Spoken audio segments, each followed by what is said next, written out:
तो अभी हम लोग पढ़ रहे थे, we have seen, I think we have seen external aids, now we are on internal ads.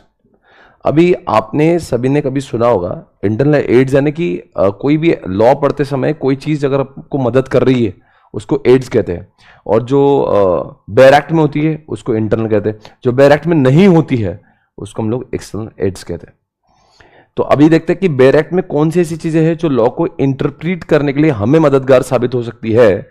उसमें have you heard about proviso? क्या होता है proviso? Is an exception to the section. ऐसा एक आपने सुना होगा, एक 149 सबसेक्शन 1 में कहते हैं कि हर कोई कंपनी का उसमें जो पब्लिक है उसको 3 डायरेक्टर चाहिए, प्राइवेट में 2 चाहिए और ओबीसी में 1 चाहिए। नीचे 149 सबसेक्शन 1 का प्रोविजन नंबर 2 है जो कहता है कि इनमें से एक महिला चाहिए। उसकी शुरुआत होती है provided that out of all the directors 1 should be women director. क्या मतलब है? मतलब क्या है कि प्रोविजो को फॉलो करना जरूरी है। You can not ignore a proviso. अगर आपने 3 डायरेक्टर रख दिए और उसमें से एक भी महिला नहीं तो यू आर वायलेटिंग। अगर आपने सिर्फ 149 सबसेक्शन 1 पढ़ लिया तो क्या बोले 3 डायरेक्टर चाहिए तो मैंने 3 लगा दिए, तो बोले नहीं फिर भी आपने वायलेट किया because you have not followed proviso. Proviso में क्या लिखा है? Out of those 3 director 1 has to be महिला। उसकी शुरुआत हमेशा वहां से होती है, आपने कभी सुना होगा, उसकी शुरुआत हमेशा होती है प्रोवाइडेड दैट, या फिर आता है फर्दर प्रोवाइडेड दैट। इन सब चीजों का इस्तेमाल किया जाता है। So that is called as proviso. Proviso is was exception to the section and you cannot ignore it. इसका मतलब कि एग्जामिनेशन में पूछा कि what is proviso? So you just have to say proviso is required to use to interpret the law. You can't ignore a proviso while the interpretation of law. आप law को interpret करते समय proviso को ignore नहीं कर सकते। Underline the word create an exception. Qualify, qualify क्यों लिखा है? अगर ये हुआ तो वो होगा।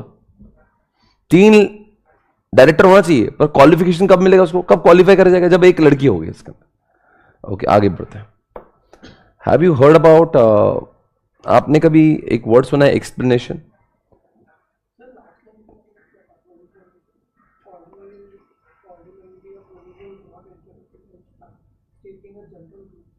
It is not a general rule कि हर जगह पे ही प्रोविजो रहेगा। प्रोविजो रह भी सकता है, नहीं भी। It is not a general कि हर जगह पे आपको प्रोविजो मिलेगा, जनरल रूल नहीं है। ठीक है, अगर मैं इसको एक्सप्लेनेशन के बारे में समझाऊं तो कभी कभी कोई कोई लॉ में ऐसा होता है एक्सप्लेनेशन होता है। क्या होता है? एक्सप्लेनेशन। कभी आपने सुना है? एक मैं आपको सेक्शन नंबर बता रहा हूं जिसका नाम है 151, जिसमें लिखा है स्मॉल शेयर होल्डर डायरेक्टर। क्या बोला मैंने? Small share holder director. फिर आप बोलेंगे ये क्या है? छोटे लोगों का डायरेक्टर। कंपनी के अंदर कुछ छोटे लोग होते हैं, उनका इंटरेस्ट प्रोटेक्ट करने के लिए लॉ मेकर ने कहा कि हर कोई कंपनी में छोटे लोग अपने बिहाफ पे चाहे तो, उनकी मर्जी का सवाल है, if they want they can appoint somebody to protect their interest as a director. ऐसा लॉ में लिखा है और लॉ खत्म हो गया। अब लोगों को कंफ्यूजन हो गया, छोटे मतलब कौन? हाइट में क्या वेट में? काय में छोटे? क्या लिखा? Small share holder can appoint. Small मतलब किस में? हाइट में, वेट में, फेस वैल्यू में, मार्केट वैल्यू में, काय में छोटे? इसलिए नीचे लिखा है एक्सप्लेनेशन। 151 दिखाता हूं मैं चाहता हूं आपको। उसमें लिखा है एक्सप्लेनेशन और उसमें लिखा है small shareholder means any shareholder having nominal value of the shares not more than 20,000। सोचो अगर एक्सप्लेनेशन नहीं होता तो कोई छोटे और बड़े का मतलब कैसे समझता? छोटे काय में भाई? हाइट में, वेट में, काय में? इसने डिफाइन किया, एक्सप्लेन कर दिया कि छोटा मतलब वही इंसान शेयर होल्डर छोटा माना जाएगा जिसकी face value, nominal value, market value नहीं, मार्केट वैल्यू करोड़ों की होगी पर जिसकी फेस वैल्यू 20,000 से कम है वो आदमी छोटा। और ऐसे सारे छोटे छोटे छोटे छोटे लोग एक साथ में आके अपने बिहाफ में किसी को डायरेक्टर बोल के अपॉइंट, ताकि वो उनका इंटरेस्ट प्रोटेक्ट करे। आई होप आपको समझा। लिख दो वहां पे आप इसके बारे में एग्जाम्पल लिखो। कौन सा एग्जाम्पल लिखेंगे? यस, लिख दो section 151 small share holder director.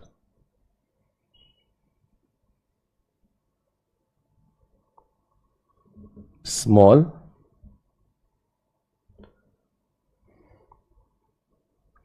shareholder director।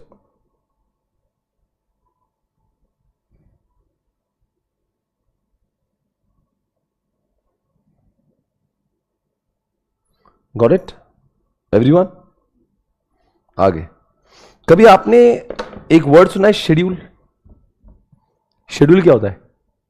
Schedule 3 financial statement कैसा होना चाहिए। आप बोलो ना शेड्यूल 3 के हिसाब से अकाउंटिंग स्टेटमेंट बनना चाहिए, फाइनेंशियल स्टेटमेंट बनना चाहिए। आपने कभी शेड्यूल 7 सुना है?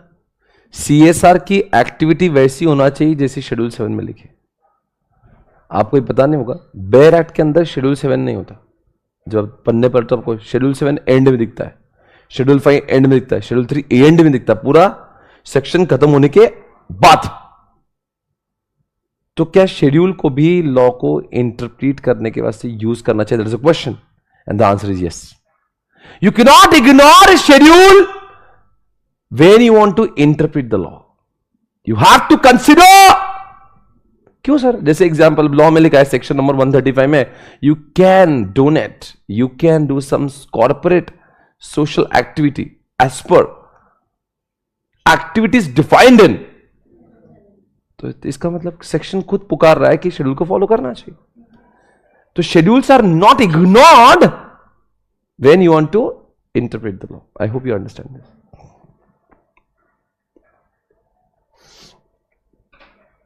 सर एक बात बताओ, शेड्यूल बनाते ही क्यों है? सेक्शन में लिख दो ना।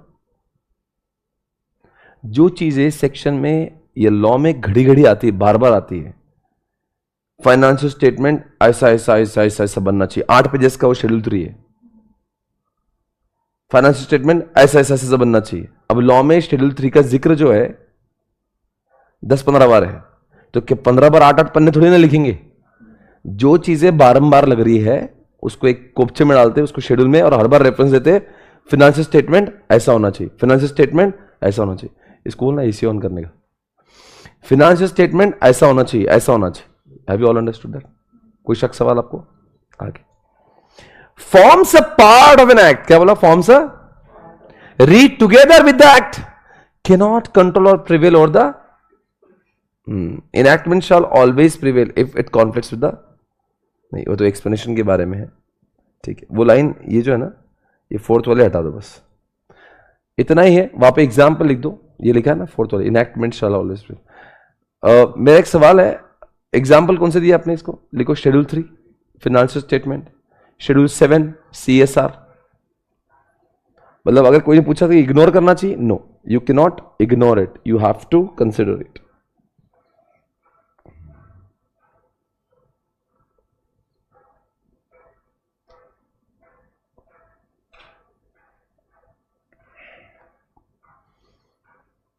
एक पॉइंट है यहां पे, इलस्ट्रेशन दिख रहा है। Illustration,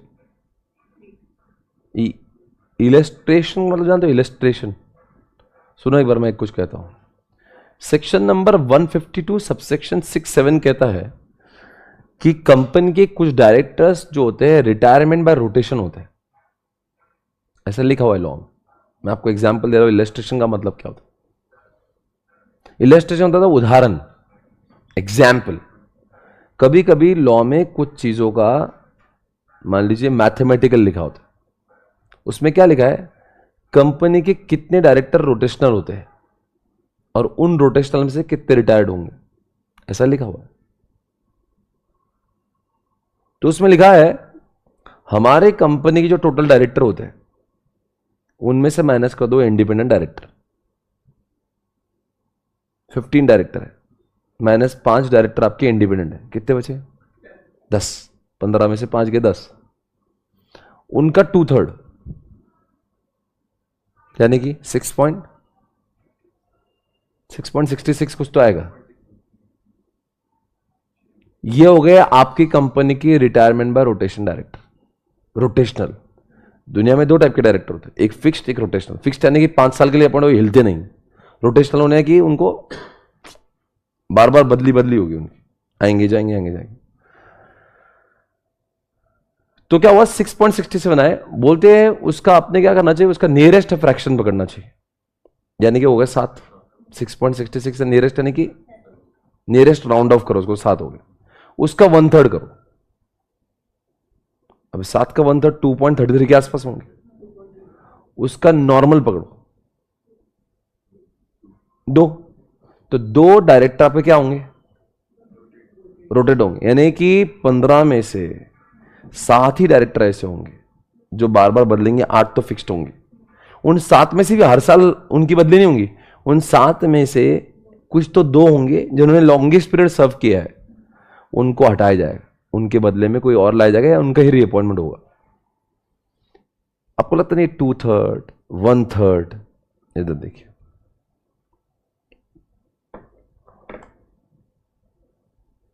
section 152 of the companies act, क्या लिखा 152(6)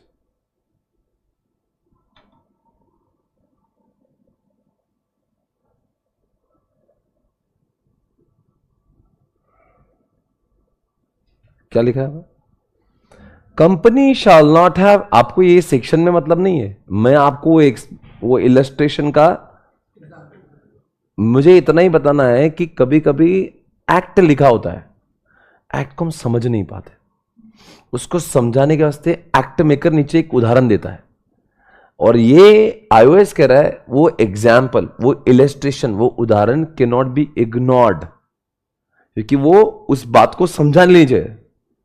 बट अगर ऐसा हुआ कि सेक्शन का इंग्लिश कुछ अलग कह रहा है और सेक्शन का उदाहरण कुछ अलग कह रहा है, तो कौन प्रिवेल करेगा, जो सेक्शन में लिखा हुआ है। समझ आ रहा है? तो कभी कभी बहुत सारे न्यूमेरिकल्स होते हैं, कभी कोई चीजें होती है, उसको समझाने के लिए इलस्ट्रेशन एक्ट में दिया होता है।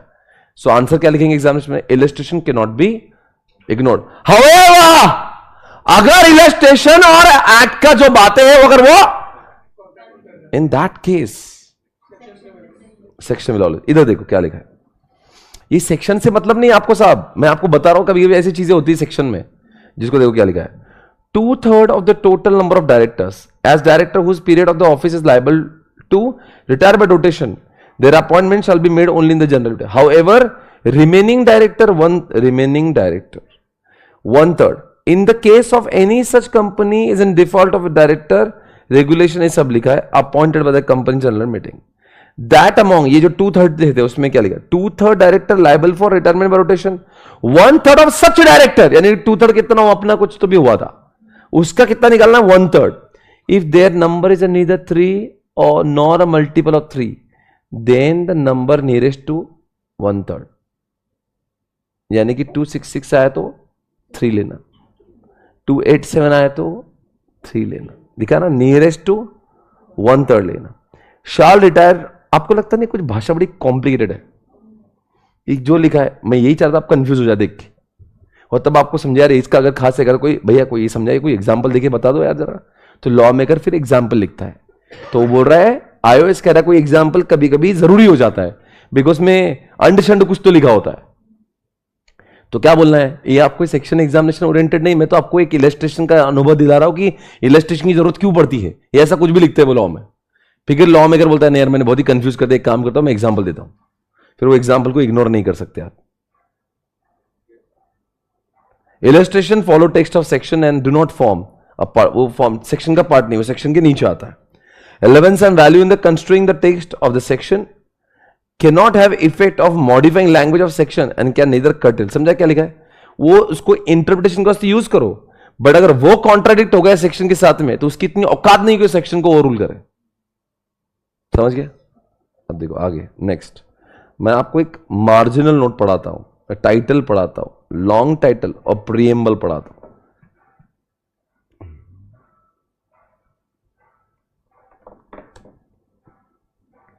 डाउनलोड उसको एसी चालू करने बोला, उसने बंद कर दिया क्या? मुझे क्यों फील होता है ऐसे? तो उसको थोड़ा सा ठंडा करने बोला। बैरक्ट, बैरक्ट ऑफ कंपनीज एक्ट।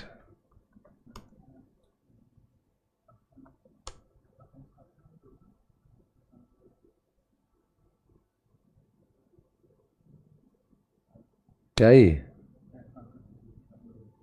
पूरा बेयर एक्ट है? अच्छा, ये बेयर एक्ट होता है क्या? हाँ,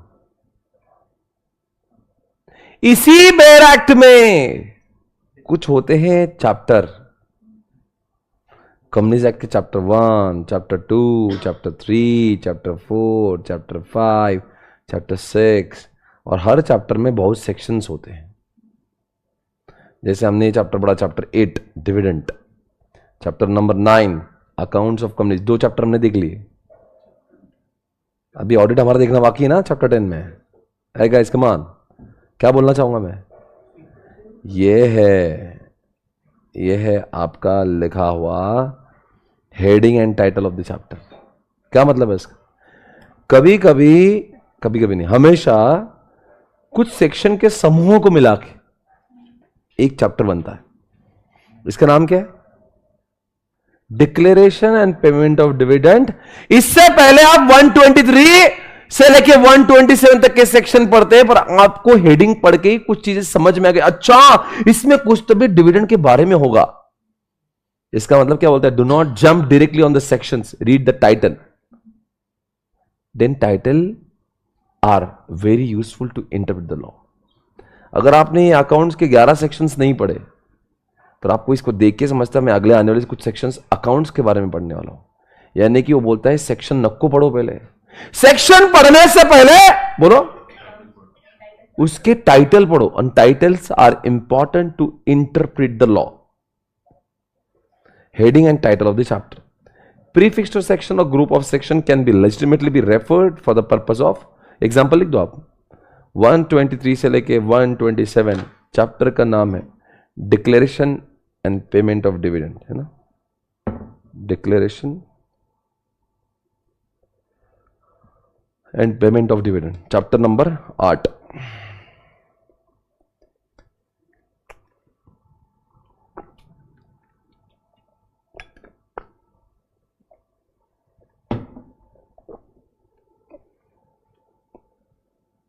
ओके, डन। क्या it is useful to interpret और not useful to interpret? Useful to interpret. आगे इधर देखो, कुछ लिखा हुआ है, कहते हैं मार्जिनल नोट्स होते हैं। मार्जिनल नोट्स यानी कि जो मार्जिन में लिखी जाती है। सब मार्जिन में मतलब किधर? इसके लेफ्ट में, इसके राइट में कभी कभी कुछ चीजें लिखी जाती हैं। इसमें उसने डिलीट कर दिया सर। यहाँ पे जो होता है ना, ये जो यहाँ पे होता है ना, इधर ये जगह, ये लेफ्ट में राइट में, लॉ मेकर कभी कभी कुछ चीजें लिखता है, वो सिर्फ उसके खुद के लिए लिखता है, इसका कोई मतलब लॉ के इंटरप्रिटेशन के वास्ते नहीं होता है। अगर मार्जिनल, देखो ये तो कंपनीज एक्ट ने, एमसीए ने क्या करा, उसको हटा ही दिया है, because it's of no use. मतलब reader is not required to know what is written in the marginal note except the Constitution of India written by Baba Saheb Ambedkar. Bharat के संविधान में, जिस कॉन्स्टिट्यूशन को, हमारे भारत संविधान में जो लिखा गया है, उसके अंदर कोई मार्जिनल नोट्स होंगी तो उसी को ही हमने इंटरप्रिटेशन के वास्ते यूज करना चाहिए, उसके अलावा नहीं। भारत के अंदर कोई भी एक्ट हो, कोई भी एक्ट, अगर वहां पे मार्जिन में कुछ लिखा होगा, मार्जिन मतलब सुनो, मार्जिन किसको बोलते हैं? यहां पे, ये इधर उसको स्ट्रेट अवे इग्नोर करना। वो नंबर सिर्फ वो अपने खुद के रेफरेंस के लिए डालता है। कौन? Law maker. उसका आपसे कोई संबंध नहीं।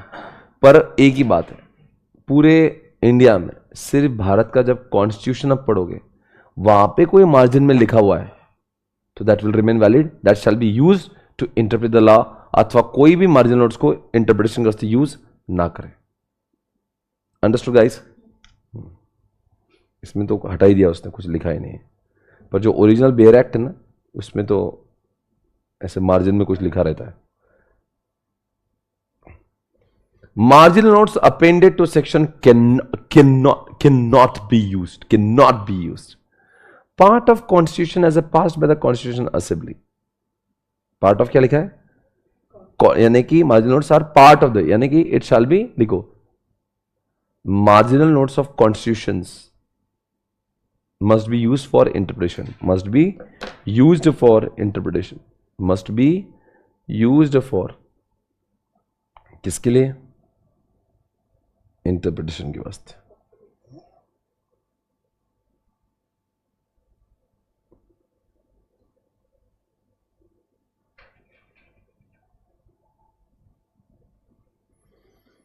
चलो एवरीवन आगे. Illustration over marginal notes, heading, long title. आपने कभी कंपनी एक्ट का लॉन्ग टाइटल पढ़ा है? ये तो उसका शॉर्ट टाइटल है. This is not the name of the companies act.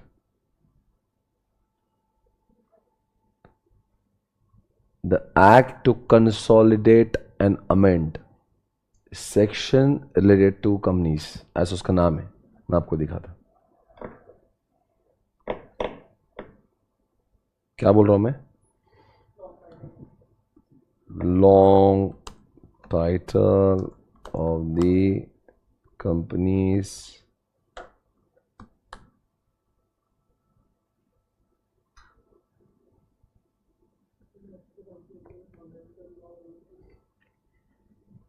ये उसका नाम है. सब फिर हम लोग द कंपनीज एक्ट क्यों बोलते हैं? अरे इतना कौन बोलेगा बार बार? इतना कौन बोलेगा? चलो आज हम लोग ये पढ़ने आ रहे थे एक्ट कंसोलिडेट. बच्चों क्या पढ़ा रहे सर आप? मैं कंपनीज एक्ट बोलता हूं आपके दिमाग में जाता है. अभी ये ऐसा कैसे बोलूंगा? Let's start guys, let's revise. An act to consolidate amend the law. मुझे पहले याद करने के आना पड़ेगा क्या लिखे. तो इसीलिए बच्चों वो कहते हैं, पर ये याद रखें, this is the long title. ये सिर्फ ये सिर्फ बनाने के लिए बनाया नहीं है. It has to be used to interpret the law. The companies act से ज्यादा इसको पढ़ने से कुछ ज्यादा नॉलेज मिलता है. कंपनीज एक्ट को पढ़ के उतना नॉलेज नहीं मिलता, पर इससे बोला अच्छा ये कोई तो ऐसा एक्ट है जो सारे कंपनीज के सेक्शंस को एक साथ में कंसोलिडेट भी किया है, अमेंड भी किया. बोलो भाई सही क्या? एवरीवन कम ऑन, अरे बोल दो. वही तो लिख, an act to consolidate and amend. लिख दो आप ये.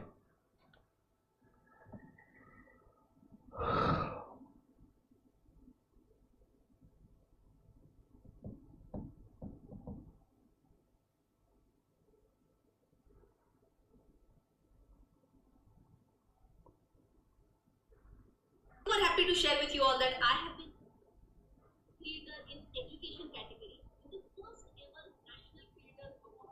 If you see that I have added the financial awareness flavor here, right? An act to consolidate and amend the law relating to the companies. बराबर है? हाँ? तो long title को use करेंगे या नहीं करेंगे?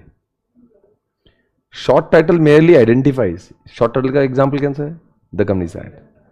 It's chosen merely for the companies. Long title describes. Long title should be the part of the act. यानी कि it should be used for किसके लिए?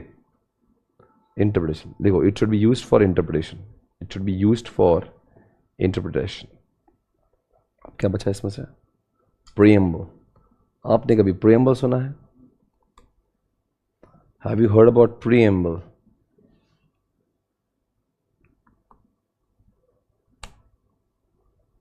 प्रीएम्बल का मैं काम करता हूँ. प्रीएम्बल ऑफ वो डालता हूँ, कंपटीशन एक्ट. कभी भी आप कोई भी एक्ट को पढ़ोगे तो उसका प्रीएम्बल पढ़ना चाहिए. सर प्रीएम्बल का मतलब क्या था? प्रीएम्बल एक ऐसा कॉन्सेप्ट है जहां पे लिखा जाता है कि जब भी कोई सेक्शन लिखेंगे उसके पहले लॉ में करना प्रीएम्बल लिखना चाहिए, which defines the scope, purpose, objective. यानी इस एक्ट का उद्देश्य, इस ऑब्जेक्ट का हेतु क्या है. What is the objective behind making this law. मुझे बताओ पहले सेक्शन पढ़ना चाहिए कि पहले प्रीएम्बल? तो प्रीएम्बल पढ़ेगा लॉ का अस्तित्व क्यों है. why it has come into the picture.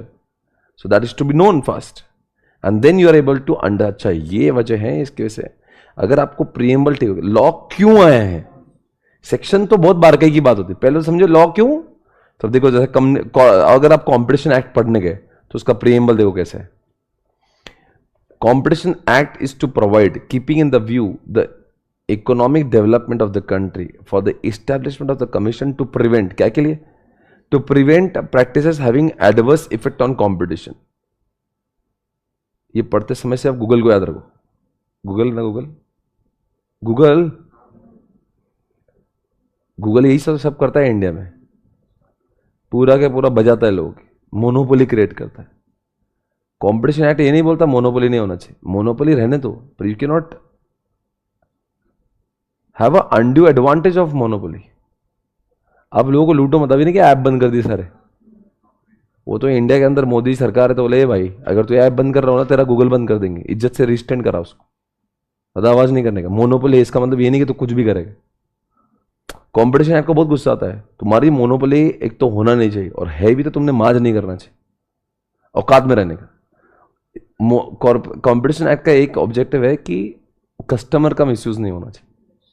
He is there to protect the interest of customer. Competition fair है, कॉम्पिटिशन और होना चाहिए ताकि कस्टमर का फायदा होना चाहिए। देखो लिखा है to prevent practices having adverse effect on the competition, यानी कॉम्पिटिशन पे कोई भी एडवर्स इंपैक्ट होगा ऐसा काम नहीं होने देना।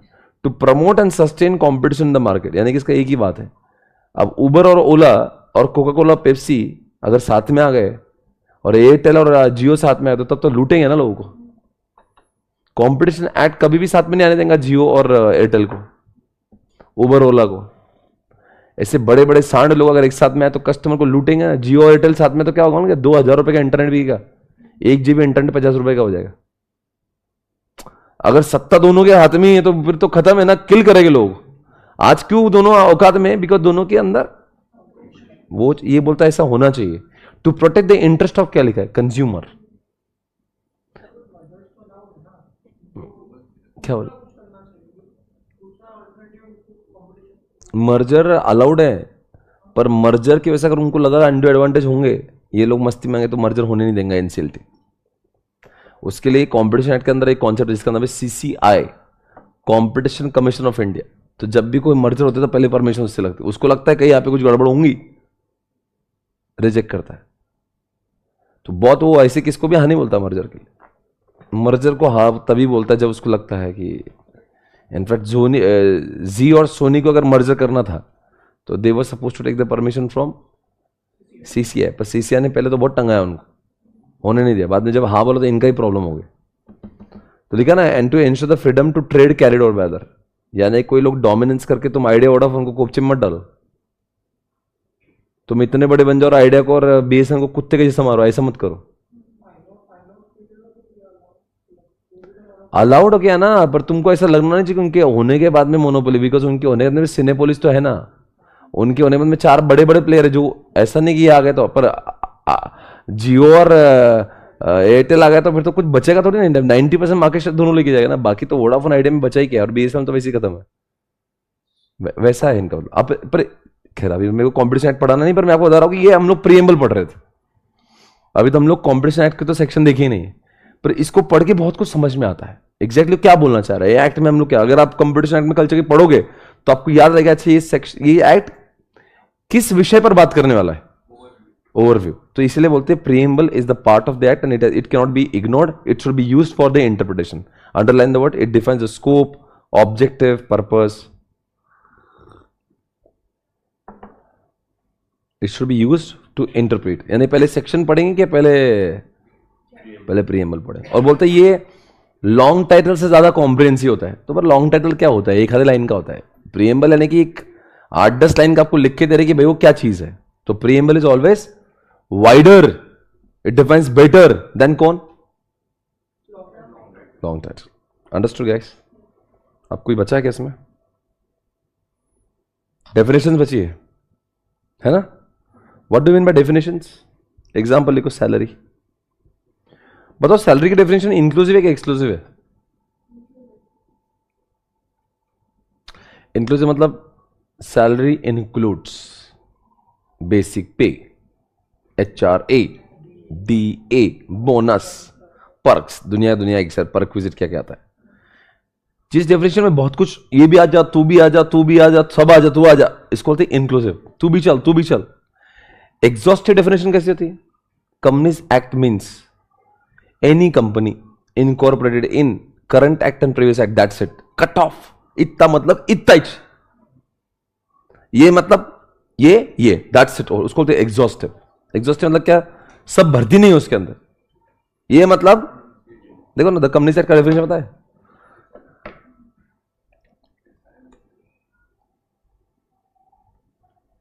डेफिनेशन ऑफ कंपनी, ये देखो, हाँ, company as per companies act क्या लिखा है? कभी भी वर्ड है ना मीन्स, ये मतलब ये इसको बोलते हैं एग्जॉस्टिव। सैलरी इंक्लूड्स मतलब ये भी, वो भी, वो भी, वो भी, वो भी, सब इंक्लूड्स मतलब उसकी इच्छा है कि तुम सब आ जाओ। मीन्स मतलब क्या? Company means company incorporated in this act and previous act, that's ये ओवर। जब वर्ड आता है इंक्लूड्स तो वो बहुत समावेश किया जाता है उसमें, हर चीज, ये भी आ जाओ, वो भी आ जाओ। तो बताओ क्या होगा? डेफिनेशन कौन सी होती है? एक तो इंक्लूसिव होती है, तो आपके दो बताओ कौन से देखिए आपने। एक तो है इंक्लूसिव, एग्जाम्पल सैलरी। एग्जॉस्टिव कौन सा एग्जाम्पल?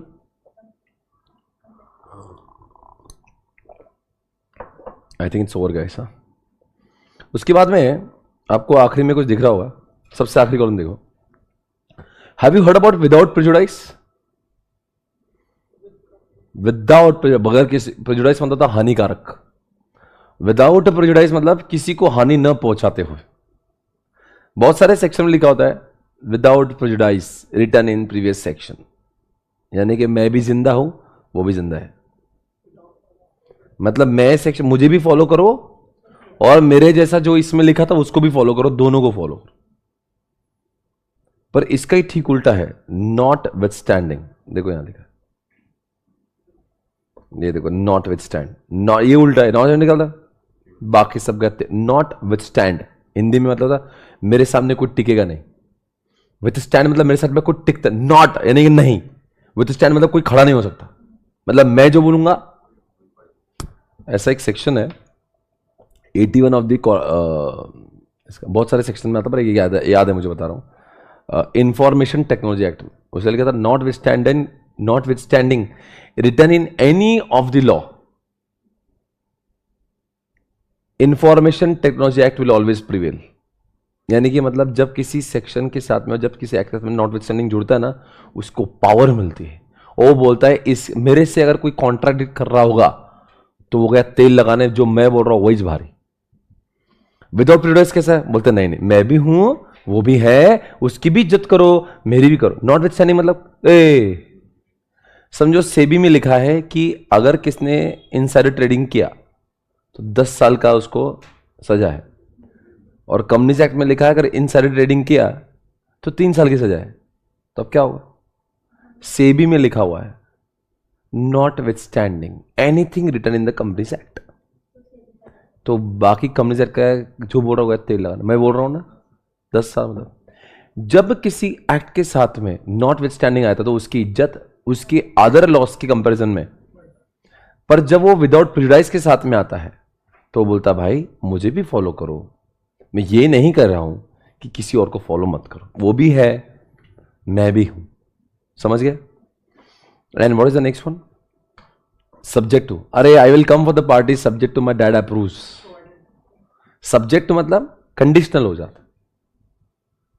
इंडिया एक उसमें फेमा में आता है, देखो एक फेमा में पढ़ाया जाता है। फेमा में क्या पढ़ाया जाता है कि अगर आप इंडिया से बहुत पैसा ले जाना चाहते हो इंडिया से बाहर, it is possible subject to the approval of RBI.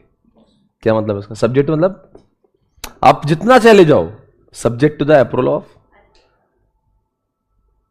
रात को 3 बजे तुम पार्टी से घर आ सकते हो, सब्जेक्ट टू पापा से yes. subject to. It gives an overriding effect to the other provision. It means that shall prevail over other provision in case of any inconsistency. Effect of provision containing word not. ठीक है, subject to समझ गया ना? Subject यानी conditional, permission. तो इसमें तीन बातें पढ़ी हमने, कौन सी?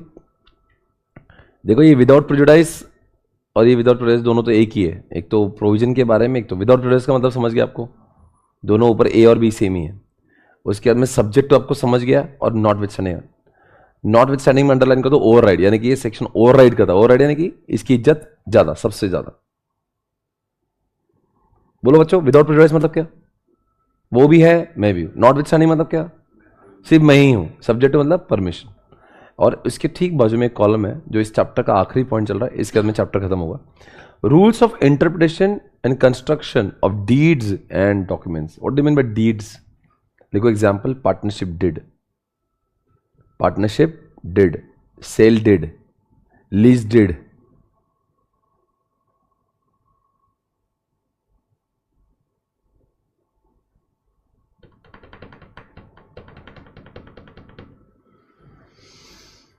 वो बोलते हैं जब भी, देखो अभी तक आपने जितना पढ़ा ना, जितने रूल्स पढ़े और जितने एड्स पढ़े, वो किसके लिए? कोई भी एक्ट को इंटरप्रेट करने के वास्ते.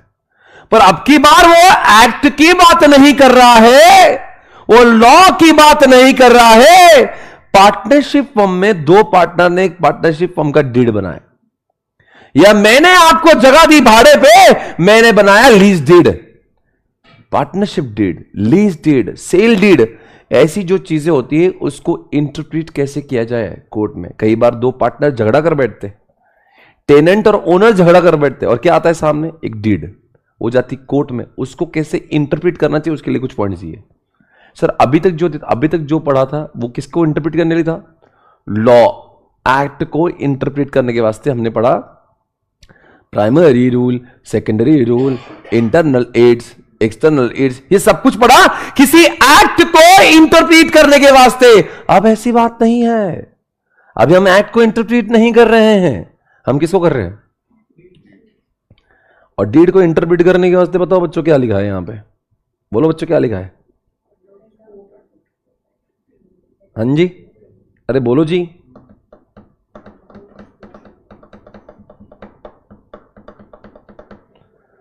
सबसे पहले क्या लिखा है?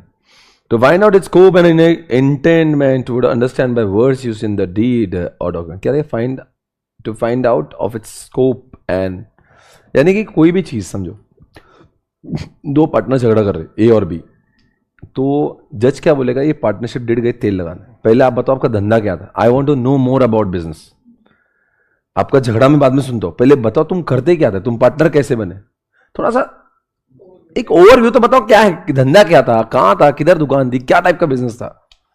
ओवर तक कभी भी कोई डीड पढ़ने से पहले उसका पूरा एक ओवरऑल जनरल आइडिया पता होना चाहिए. Next, it is inexpedient to constitute the terms of one deed by reference to terms of. वो क्या बोल रहा है? एक पार्टनरशिप डीड के अंदर एक क्लॉज था, दूसरे पार्टनरशिप डीड के अंदर सेम क्लॉज था. जरूरी नहीं दोनों का इंटरप्रिटेशन सेम हो, क्योंकि दोनों को अलग अलग अवस्थाओं में लिखा था, दोनों के बिजनेसेस अलग थे. आप ये नहीं बोल सकते मेरे दोस्त का जब केस आया था उस पार्टनरशिप डीड की इस पैराग्राफ का मतलब आपने तो ये इंटरप्रेट किया था, मेरे इसमें भी वही कर दो. ऐसा नहीं होगा, क्योंकि दोनों केसेस, दोनों के बिजनेस अलग हो सकते हैं, पैटर्न अलग हो सकते हैं, कैरेक्टरिस्टिक्स अलग हो सकते हैं. Understood guys? Next one, same word can not have two different meanings in the same documents. Right, क्या बोल रहे हैं? आपने कभी वो डीड वगैरह पढ़ा है, उसमें लिखा था फर्स्ट पार्टी सेकेंड पार्टी, ऐसा होता है फर्स्ट पार्टी सेकंड पार्टी समझ. जैसे मैंने किसी से जगह ली भाड़े पर, वो फर्स्ट पार्टी, और एसपीसी सेकंड पार्टी, तो बार बार वो उसका नाम और मेरा नाम नहीं लिखते. वो बोलता है एसपीसी लिखना तो second party second party second party, उसका नाम first party first party first party. तो अगर मैं सेकंड पार्टी हूं ना, तो जब भी सेकंड पार्टी आएगा तो इसका मतलब एसपीसी ही आएगा. कभी सेकंड पार्टी मैं और कभी सेकंड पार्टी वो, ऐसा नहीं हो सकता. वो बोल रहा अगर एक जो चीज आपने उस शब्द का मीनिंग जो रखा है ना आपने, that meaning should carry across through out the document. नहीं समझा? कोई जो चीज का मतलब है, मान लो कोई एक चीज है जिसके आने के मतलब निकलते हो फॉर एग्जाम्पल, और आपने उसका मतलब एक पर्टिकुलर ना, तो वही मतलब आपको हर आप उसको पहली बार तो आपने इसमें कॉन्टेक्ट नहीं, इसका मतलब तब वो था, पर इस पैराग्राफ में मतलब उसका होगा ऐसा नहीं। Throughout the document the word shall remain, the interpretation shall remain same. नेक्स्ट क्या लिखा था, ये बहुत अलग लिखा है, status and training of the parties. वो क्या बोलता है, सुनो जरा सुनो। जब आप किसी चीज को रीड कर रहे हो, कभी आपने कोई बच्चों की बात सुनी होगी और कोई बड़ों की सुनी होगी, तो अपन तो ये जान देना बच्चा छोड़ना बोल दिया होगा, पर वही चीज किसी समझदार इंसान ने बोली तो आपको दिल पे लग जाती, तूने कैसे बोला बे। समझते हो, कौन बोल रहा वो भी इंपॉर्टेंट है, क्या मानते हो क्या। कभी कभी कोई चीज आपको, मान लो आपकी दीदी बोलते तो आपको इंपॉर्टेंट नहीं लगे, कोई भाई बोले तो आपको लगती कि बोलते, तुम आपस में भाई बहन थोड़ा झगड़ा करते, पर वही चीज अगर पापा ने सीरियस होकर बोल दी, वही सेम टू सेम चीज, तो उसका गहरा, आपको गहरा असर हो जाएगा, आप दिल पे ले लोगे। तो क्या इंपॉर्टेंट होता है, चीज सेम हो सकती है पर कौन बोल रहा वो भी इंपॉर्टेंट है। तो जब आप कोई डॉक्यूमेंट पढ़ रहे हो तो आपने देखना चाहिए डॉक्यूमेंट लिखा किसने है, वो कितना ट्रेंड है आदमी था।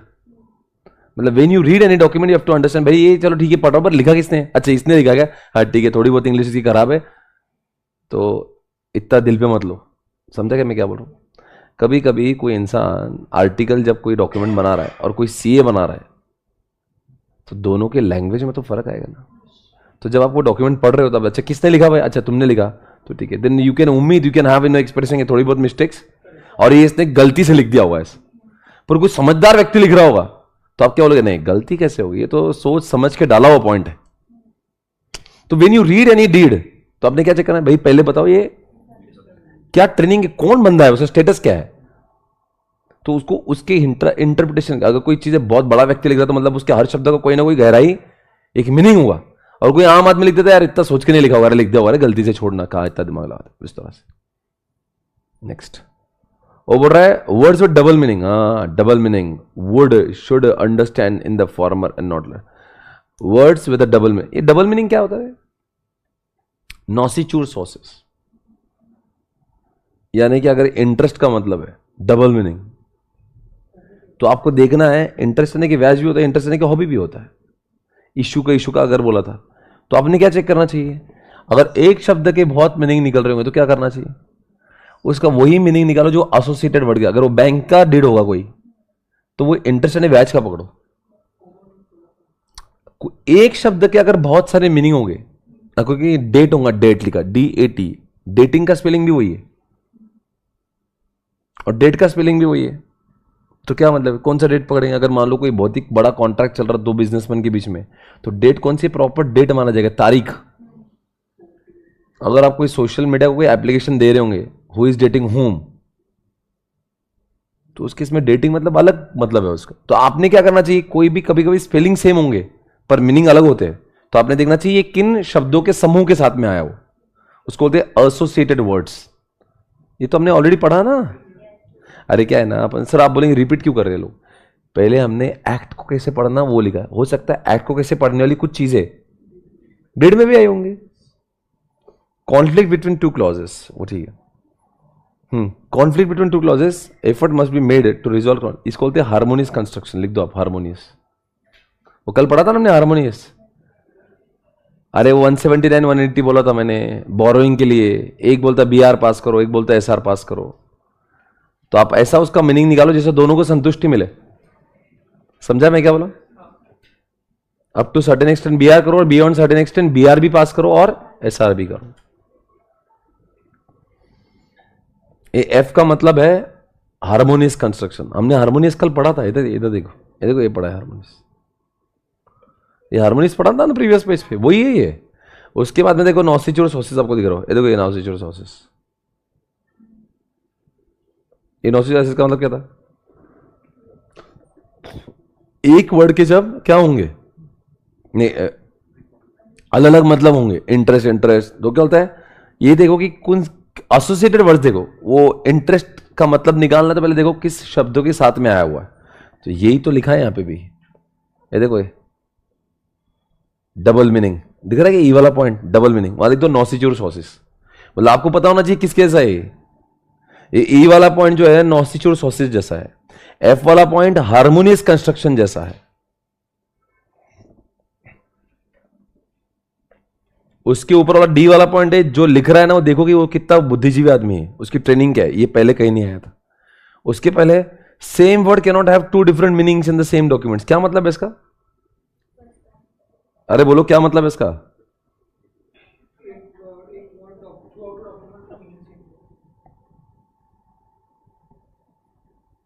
पहले उसका मतलब आप अलग लिख रहे हो, लिख दो आप फर्स्ट पार्टी सेकंड पार्टी, आपको याद रहेगा। अगर वो सेकंड पार्टी अगर अपने एसपीसी को बोला है तो हर जगह पे सेकंड पार्टी बोला तो मैं ही आना चाहिए।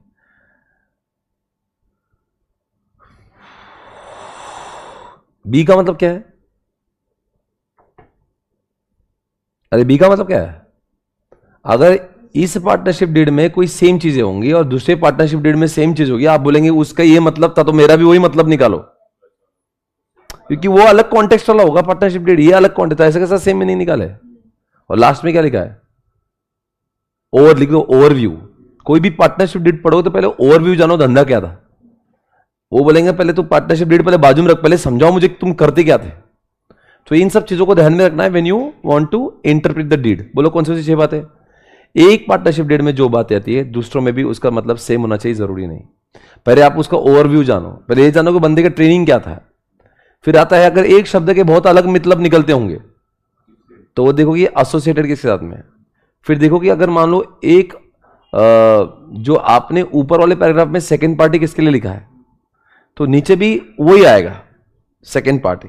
और एक ही अगर कॉन्फ्लिक्ट हो रहा होगा किसके बीच में, एक ही डीड के बीच में कोई उधर वाला और इधर वाले के बीच में कोई कॉन्फ्लिक्ट हो रहा होगा तो हमने दोनों को इफेक्ट देना चाहिए, उसको भी और इसको भी। उसको बोलते हैं हार्मोनियस कंस्ट्रक्शंस। चैप्टर का दी एंड हो गया, दिस इज ओवर गाइस। तो मेनली ये चैप्टर जो है ना, अगर हम देखते हैं, this chapter is broken down mainly into 2 parts, वैसे 3 पार्ट्स।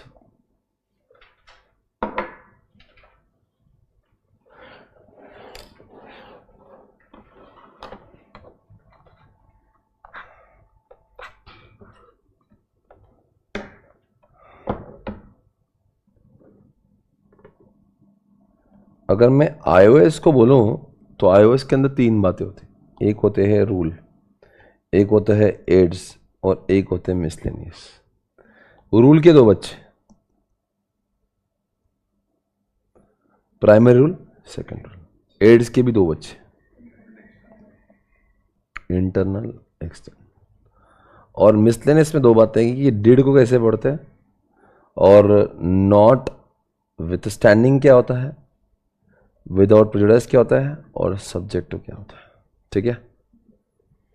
प्राइमरी रूल में हमने 6 रूल्स देखे। सबसे पहली बात तो लिटरल, जैसे शब्द होता है उसको वैसे ही यूज करो। Example 149 subsection 1 to 3, private company में 2 डायरेक्टर, पब्लिक में 3 डायरेक्टर, इसको तो लिटरल। बट एक होता है आपका रीजनेबल। रीजनेबल का मतलब कभी आपको लगता है कि लिटरल से काम नहीं चल रहा, when you want to go beyond certain words, you have to go for reasonable. Example proxy can not speak. तीसरा होता है हार्मोनियस,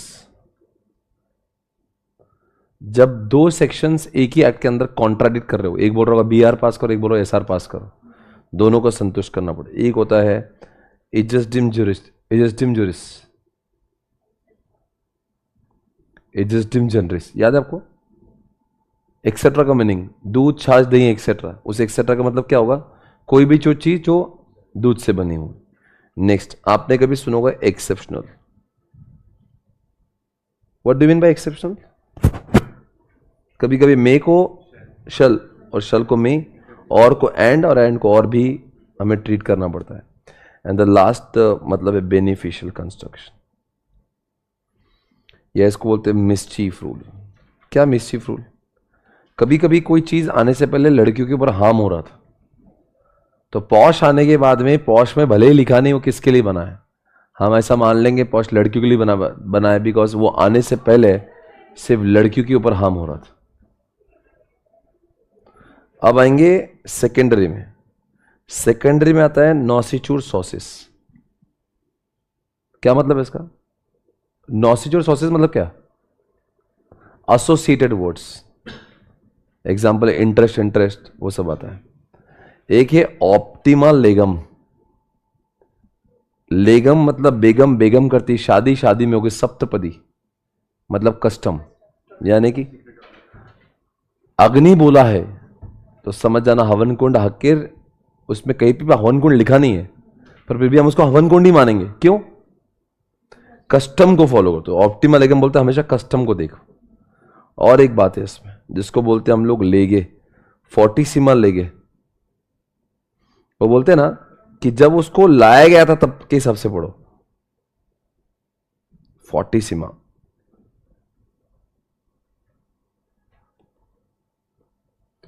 रानियां, फोर्ट, रानियों को फोर्ट में ले गए ऐसा मैंने बोला था कुछ।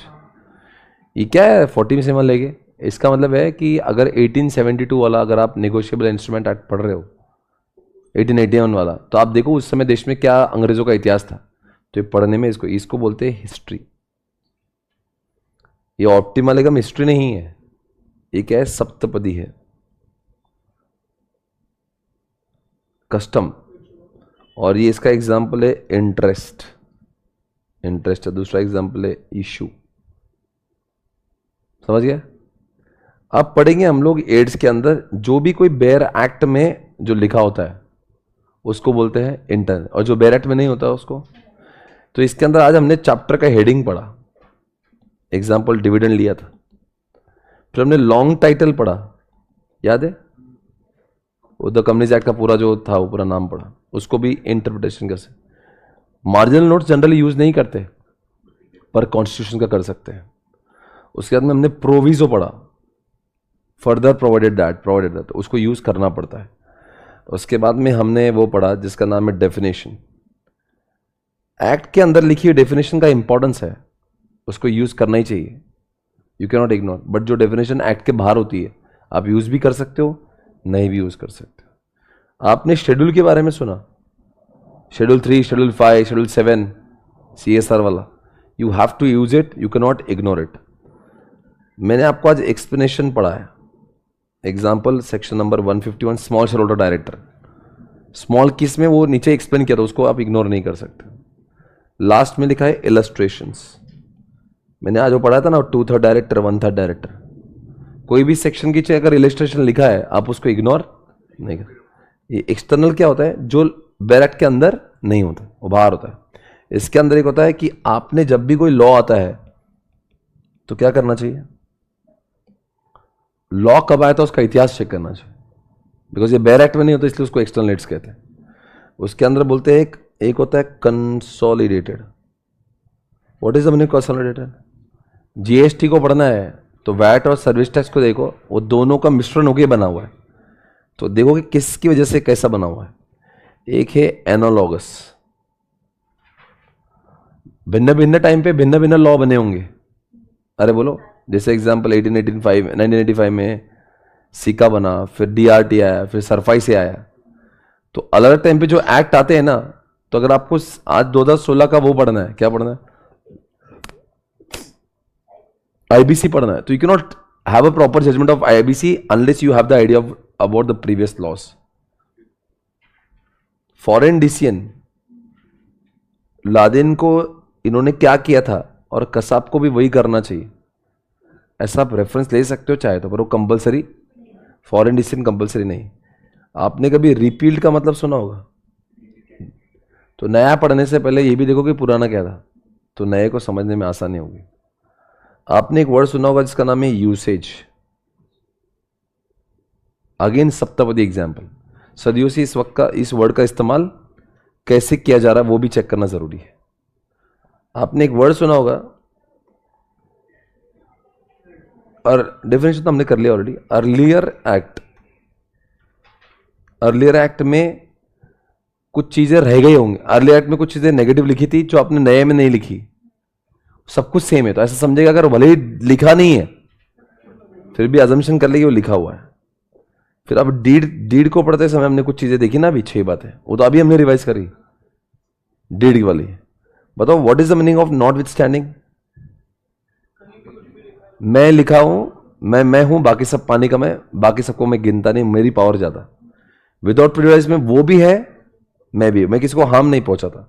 सब्जेक्ट टू इंडिया से आप कितना भी पैसा ले जा सकते हो बाहर, फॉरेन, आरबीआई के subject of the problem.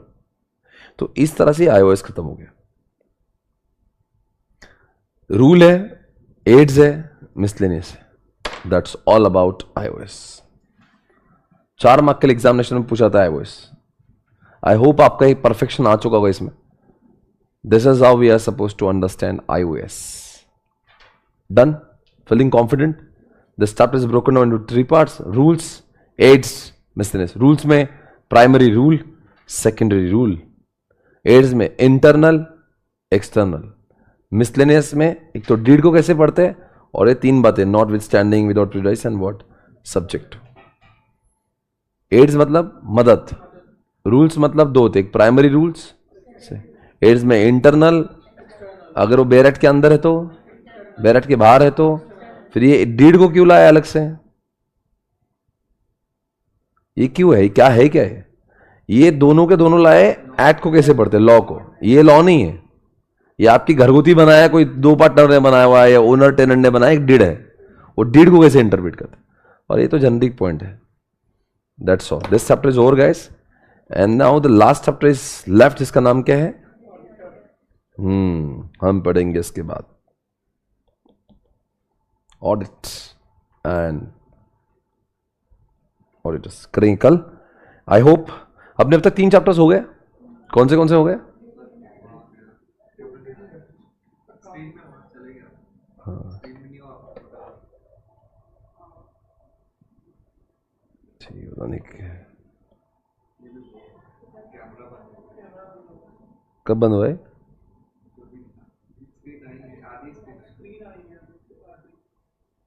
Live streaming वालों को कुछ दिख रहा है क्या?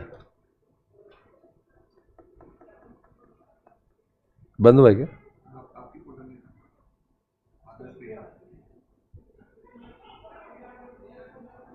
सर आप दिख नहीं रहे, कितना देर हो बेटा नहीं दिखने को? मेरी आवाज आ रही है? आवाज आ रही है क्या मेरी? आप नहीं दिख रहे सर, ठीक है। आवाज आ रही है? आवाज आ रही है तो आप जवाब दे रहे। 30 सेकंड से नहीं दिख रहे, कोई बात नहीं, वॉइस क्लियर है, ओके बात। वैसे तो ये चैप्टर हो गया है, अभी आप मुझे महसूस करें, कल मैं आपको फिर से दिखा दूंगा नए चैप्टर के साथ। तब तक के लिए bye bye, take care. We are done with 3 chapters, dividend is over, accounts is over, IOS, मेरे फील्ड का एक चैप्टर बचा है, ऑडिट एंड ऑडिटर्स, देन मेरा भी पोर्शन खत्म हो जाएगा, लॉ वाला। Okay, see you tomorrow, take care, bye bye.